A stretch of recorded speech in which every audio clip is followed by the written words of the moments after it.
Somadina, the village terror. In the small remote village of Umwaka, nestled amidst the lush green hills of eastern Nigeria, there lived a boy named Somadina. From a young age, Somadina had been a source of fear and discomfort for the villagers. Known for his mischievous and often malicious pranks, he had earned the nickname the village terror. His antics ranged from harmless tricks to serious trouble, making him the bane of the village elders and the dread of his peers. Somadina's pranks were legendary. He once let loose a swarm of bees during a wedding ceremony, causing chaos and sending guests scattering in all directions. Another time, he replaced the palm wine in the village chief's calabash with a concoction of pepper and herbs, resulting in the chief spending the night in discomfort. The villagers tried various methods to curb his behavior, but Somadina seemed unstoppable, his grin only growing wider with each new scheme. The villagers lived in a constant state of unease, always wary of what Somadina might do next. His parents, Akachukwu and Neoma, were at their wits' end. They loved their son dearly, but his behavior was straining their relationships with their neighbors. They tried reasoning with him, punishing him, even seeking the counsel of the village priest, but nothing seemed to change Somadina's ways. One sunny afternoon, the village was preparing for the annual New Yam Festival, a time of joy and celebration.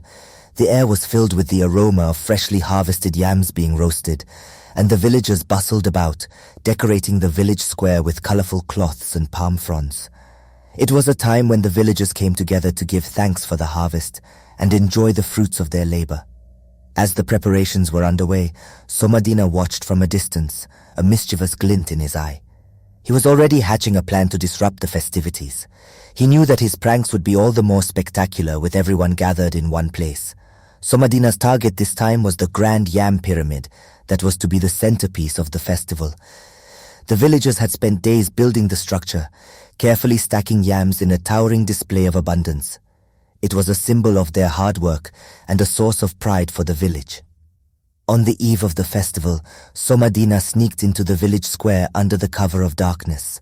With nimble fingers, he began to tamper with the base of the yam pyramid, loosening the yams just enough to ensure that it would collapse with the slightest touch. He chuckled to himself, imagining the looks of horror on the villagers' faces when their prized pyramid came crashing down. The next morning, the village square was abuzz with excitement as the festival commenced. The villagers danced and sang, their spirits high. The yam pyramid stood tall and majestic, a testament to their hard work. As the celebrations reached their peak, Somadina made his move. He darted through the crowd and with a swift kick sent the yam pyramid toppling over. Yams tumbled in all directions and gasps of shock filled the air. For a moment there was silence. Then anger erupted. The villagers turned on Somadina, their patience finally at an end. "Enough is enough," shouted one of the elders. "This boy has brought us nothing but trouble. He must be taught a lesson." Before Somadina could escape, he was seized by the villagers. They dragged him to the center of the square, their faces stern and unforgiving. Akachukwu and Neoma watched in despair as their son faced the wrath of the entire village. "We have tolerated your mischief for too long, Somadina," said Chief Obi, the village leader. "You have caused us pain and embarrassment. Today you will face the consequences of your actions." The villagers decided that Somadina would be taken to the sacred forest, a place feared by all. It was said that the spirits of the ancestors resided there, and anyone who ventured into the forest without pure intentions would face their wrath. Somadina's heart pounded in his chest as he was led to the edge of the forest. He had heard the stories, but he had never believed them. Now, as he stood before the dark looming trees, doubt and fear gripped him. "You will spend the night in the sacred forest," Chief Obi declared. "Perhaps the spirits will teach you the lesson we could not." The villagers left Somadina at the forest's edge and returned to the village. Alone and terrified, Somadina hesitated before stepping into the forest. The air was thick with an eerie silence, and shadows seemed to move between the trees. He wandered deeper into the forest, every rustle and creak sending shivers down his spine. As night fell, the forest grew even more foreboding. Somadina tried to find a place to rest, but his mind was plagued with fear and regret. He thought about his parents and the pain he had caused them. He thought about the villagers and their anger. For the first time, he felt the weight of his actions. Suddenly, a soft glow appeared in the distance. Somadina followed the light, hoping for some comfort or guidance. He soon found himself in a clearing where a group of ethereal figures stood around a fire. These were the spirits of the ancestors, their presence both awe-inspiring and intimidating. "Why have you come to our forest, child?" one of the spirits asked, its voice echoing like a distant memory. Somadina fell to his knees, tears streaming down his face. "I have come because I have wronged my people," he confessed. "I have caused them pain and suffering with my foolishness. I did not realize the harm I was doing until now." The spirits regarded him with a mix of sternness and compassion. "You have caused much trouble, Somadina," another spirit said, "but you have also shown the capacity for remorse. The path to redemption is not easy, but it is not impossible." For the rest of the night, the spirits guided Somadina, showing him visions of the pain his actions had caused and the potential for good that lay within him. They taught him the values of empathy, responsibility, and respect.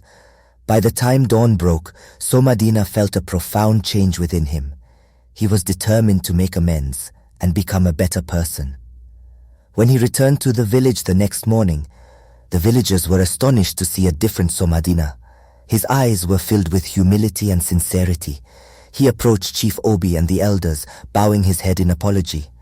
"I'm sorry for all the pain I've caused," he said earnestly. "I promise to change and make things right." The villagers were skeptical at first, but over time Somadina proved his sincerity. He worked hard to help rebuild the Yam pyramid and assisted in the village's daily tasks. He showed kindness and respect to everyone he encountered, gradually earning back the trust of his community. Somadina's transformation became a story of hope and redemption in Umwaka. He went from being the village terror to a beloved member of the community, respected for his hard work and compassion. The villagers forgave him, and his parents were proud of the man he had become. In the end, Somadina learned that true strength lay not in causing fear and chaos, but in building trust and harmony. His story became a lesson for future generations, a reminder that everyone has the potential to change and make amends. The village of Umwaka flourished, and the memory of Somadina's journey from terror to redemption became a cherished part of their history. Thank you for watching. Please subscribe, like, share, and press the notifications for more interesting stories. See you in the next story.